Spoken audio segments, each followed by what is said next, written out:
الحمد لله رب العالمين والصلاة والسلام على رسول الله وعلى آله وصحبه ومن والاه وبعد. We give thanks to Allah subhanahu wa ta'ala.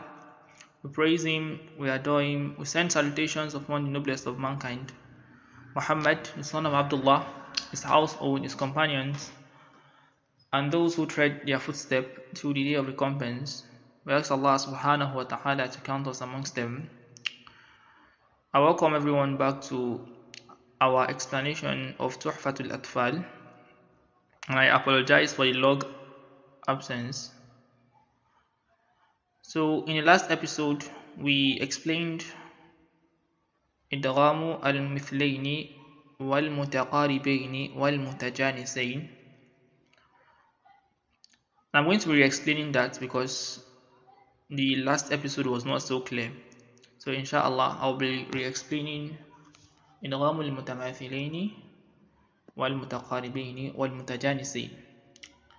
So صاحب التحفة, he says, إن في الصفات والمخارج اتفق حرفان فالمثلان فيهما أحق وإن يكونا مخرجا تقاربا وفي الصفات اختلفا يلقبا متقاربين أو يكون اتفقا في مخرج دون الصفات حققا بالمتجانسين ثم إن سكن أول كل فالصغير سميا أو حرك الحرفان في كل فقل كل كبير وافهمنه بالمثل.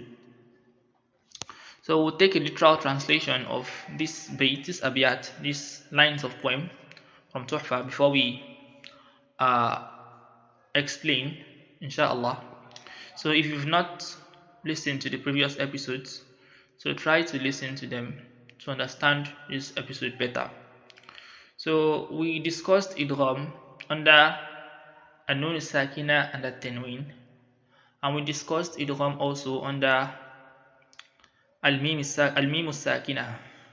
So now I want to discuss what Idgaam is in itself. So here this bayt, this abiyat, these lines of poems telling us that there are three types of Idgaam in the Quran, and this is not attached to Nun Sakina or Tanween now. So Idgaam itself is of three types. It says, إن في الصفات والمخارج اتفق حرفان فالمثلان فيهما أحق. That is, when two letters agree in sifat, that is in attribute. When two letters they agree in attribute and in makhraj.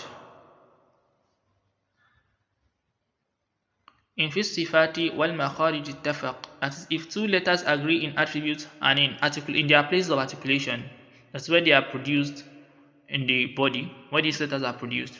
So the makharij al-huruf, there are five. Basically, we have the throat, we have the jawf, the hollow space in between the throat, then we have the tongue, then we have the shafatan, this is the two lips, and we have the khayshum, the nostrils, which is the makhraj of hunna. So these five makhraj are the basic makhraj of the alphabet of the Arabic language. So we said if the makhraj, that is if two letters meet, because idgham is meeting of two letters, whereby we insert one letter into another letter. So the first type of idgham that I want to explain is the Idgaamul Mithlayn. It is also called Idgaamul Mutamathilayn. So when do we say these attributes, these two letters are forming Idgaamul Mutamathilayn? We would be able to say that when we observe two things. The first thing is that the sifa, as is in fi sifat wal makharij ittafaq harfani fal mithlani fihima ahaq. That is, when two letters meet and their sifa is the same, that is, they have the same attributes all through. They have the same attributes and they have the same makhraj. This is telling us that when two same letters meet, because no two letters would have the same makhraj and the same attributes except they are the same. So when you have two letters of the same makhraj, that is, they are articulated at the same point and the same attribute, they have the same attributes all through, because letters have attributes So they have the same attribute from istifal, from isti'ala, from magnification, from pronouncing gently and all that. They have the same attributes all through. Then it means these letters are the same.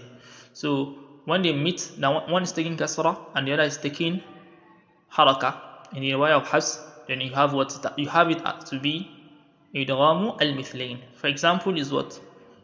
Where you have lakum mim with sakina, mim with sukun is preceding mim with haraka. Then you have what? Idgamu al-mithlayn. Also idhahaba. So where you have dhal taking sukun preceding dhal that's taking haraka, and also tastati' alayhi, ayn and ayn, and also yuwajjihhu where you have ha preceding ha, and also wadhkur rabbak, ra with sukun preceding ra, asaw wa kanu, that is waw with sakina preceding waw with shadda, waw with haraka, yudrikkum, kaf with sakina preceding kaf with haraka, qad dakhalu, dal with sakina preceding dal with haraka, idrib bi'asak, that is ba with sakina preceding ba with haraka, innahnu, that is nun with sakina preceding nun with haraka, yusrif fi, that is fa with sakina preceding fa with haraka, and rabihat tijaratuhum. So all of these examples are examples of idghamul mutamathilain or idghamul mithlayn, because these letters are two letters that have the same articulation point and same attributes, which means they are the same. So that's the first example, the first type of al-idgham that we have. So is what? Idghamu al-mithlayn. So the author proceeds, he says, وَإِنْ يَكُونَا مَخْرَجًا تَقَارَبًا وَفِي الصِّفَاتِ اخْتَلَفًا يُلَقَّبًا مُتَقَارِبَيْنِ. So he says, and if these two letters are close in makhraj, that is, they are close in makhraj, they are close. The makhraj means the articulation point. That is, the articulation point is just close. It's not exactly the same point. In yakuna makhraja taqaraba, if these letters are close in the articulation point, wa fi sifat, and in their sifat, that is the attributes, ikhtalafa, they differ, yulaqaba, they are called mutaqaribain, they are called idghamu al-mutaqaribain. It is not the first one, idghamu al-mutamathilain, they have exactly the same attributes at the same articulation point. The second type of idgham is called mutaqaribain because the articulation point is what? Is very close. The articulation point is close, but this attribute actually differs. They do not have the same attribute. They do not. So it is called mutaqaribain. And an example for that is qaf and kaf. Where is the articulation point of qaf? If you want to know the articulation point of any letter, you should give that letter shadda and place hamza with probably haraka before it. So for the qaf, for the letter qaf, you say aqqa. So you know that the articulation point of qaf is just below the tongue, before the throat. Akka is just a little below what? The makhraj of qaf. The makhraj of kaf is just a little below the makhraj of qaf. So they are very close. The makhraj, the articulation points are very close. So when this kind of letters meet, one is taking sukun, the other is taking haraka, you have what? Idghamu al-mutaqaribain. And also dal and dad,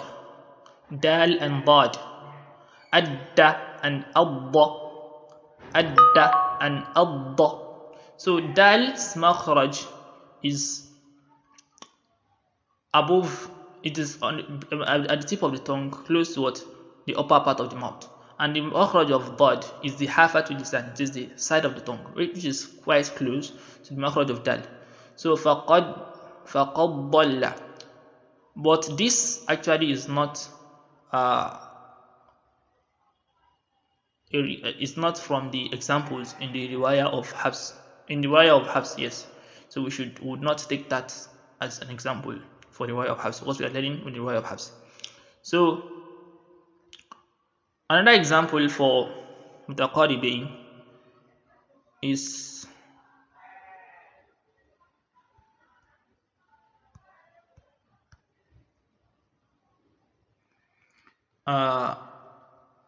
lam and ra. Lam and ra. So you have it where lam precedes ra. Lam, the makhraj of lam is alla and arra. You can see they are quite close. So you say qul rabbi, and not qul rabbi. You recite as idgham. Qul rabbi, bar rafa', bar rabbukum. So that is on what al-mutaqaribain. So the Imam al-Jamzuri, he proceeds, he says أو يكون اتفقا, that is متقاربين أو يكون اتفقا في مخرج دون الصفات حققا. That is, we've mentioned the first one to be إدغام المثلين, and the second one to be إدغام المتقاربين, and the third one is أو يكون اتفقا في مخرج. That is when they, and the third example is when this type of idgham, the articulation point is the same. The articulation point is exactly the same. Duna sifat, but not the attribute. So let us not mix it up. The first one, mutaqaribain, the articulation point and the sifat are the same. It means they are the same letters. The second one, mutaqaribain, the first one, mutamathilain, the articulation point and the attribute is exactly the same. The second one, the articulation point and the articulation point is close but not the same, and the sifat are different. But the mutajanisain, the articulation point is the same but the sifat are different. That is, the articulation point is the same actually, but the sifat are different. So حقق, so this has been, if this is confirmed, بالمتجانسين ثم in second, بالمتجانسين, so it is called what? المتجانسين. So an example for that is dal and ta. So the articulation point of dal and ta is the same, but their sifat are different. That is, their sifat are different. That is, dal is a letter of qalqala, ta is not a letter of qalqala, and other sifats as they differ in. So you say aradtum, that is, you do not pronounce the dal, you only pronounce, you insert the dal into ta, giving it shadda, and you pronounce the ta only. This is how you recite idgham. Aradtum, dal and ta also. Qad tabayyan, and also ta in dal, that is vice versa. Ta in dal also, because the articulation point is the same, but the sifats are different, the attributes are different. Ujibat da'watukuma, athqalat da'wa Allah rabbahuma. And also ta and ta. Wadda ta'ifa. Ta and ta, their articulation point, the makhraj is the same, but their sifats are different, because ta is a letter of qalqala and ta is a letter of isti'la. Ta is a letter of istifal, and ta is not a letter of qalqala. So basat, and also ta and ta, basatta. But this, in the case of basatta, ahadtu and farrattu, here it is idghamul mutajanisain truly, but you do not pronounce it, so you do not do full insertion. Yes, because the ta is stronger than ta. As a letter that has an attribute that is stronger than ta, so you see baqa'u sifa, you still leave a little of those sifat. The sifat of ta is more than that of ta, so you still feel the remnants of the sifat of ta when you pronounce basatta. So you do not say basatta with full idgham. It is idgham saying truly, but you say basatta. Ahadtu, you still feel that remnant of ta in it. Ahadtu, farrattu. So this is how you recite it. So for val and dha also, the makhraj is the same, but the sifats are different. Idghalama, dha is a letter of isti'la, val is a letter of istifal, so the sifat are different also. And also ta and val, yalhab dhalik, and also irkam ma'na, ba and mim, their makhraj is the same from the shafatan, the lips, but their sifat are different. Ba is a letter of qalqala, mim is not. Irkam ma'na. So This is all on the examples of idgham for the riwayah of Hafs. So all of this, yeah, is the Sahib al-Jamzuri. He says ثم إن سكن. These are the three. So ثم إن سكن أو أول كل فالصغير سميا. So he's telling us that all of the examples that we mentioned, that if you have the first one to take sukun, like the examples I gave, if you have the first one to take sukun and the second one taking haraka, the first of each is taking sukun, فالصغير سميا. This type of idgham is called idgham al-saghir. And all we have in the riwayah of Hafs is idgham al-saghir. We do not have idgham al-kabir at all. So it is idgham al-saghir all true. So أو حرك الحرفان في كل فقل. But if both letters are taking haraka, that is, you have a letter taking ba, like ba taking fatha, and that ba taking haraka, and you still do idgham. This is not present in the riwayah of Hafs. It's just explaining. So أو حرك الحرفان في كل فقل. So if both letters are taking haraka, say كل كبير. This type of idgham is called idgham al-kabir. That is, you say idgham متجانسين الكبير, idgham المتماثلين الكبير, idgham المتقاربين المتماثلين الكبير. But you should not worry, this is not part of the riwayah of Hafs. You have that in the riwayah of Susi and the likes.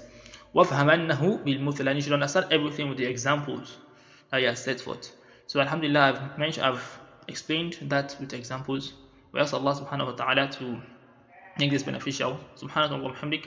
Ashhadu an la ilaha illa anta astaghfiruka wa atubu ilayk. Inshallah, in the next episode we'll be disclosing al-idgham. So watch out. Assalamu alaikum wa rahmatullahi wa barakatuh. Alhamdulillahi rabbil alamin.